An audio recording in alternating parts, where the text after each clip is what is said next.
Hello guys, welcome to sarcastic SM vlogs. ఈ రోజు morning full వర్షం పడ్డది. కొంచెం వ్యూ చూద్దాం. నడవండి.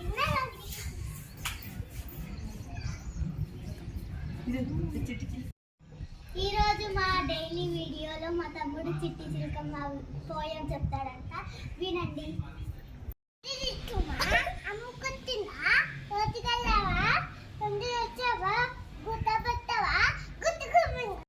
లైక్ చేయండి, షేర్ చేయండి, కామెంట్ చేయండి. మరిన్ని మంచి మంచి వీడియోస్ కోసం సర్కాస్టిక్ SM వ్లాగ్స్ని సబ్స్క్రైబ్ చేసుకోండి. బాయ్ బాయ్, రేపు కలుద్దాం.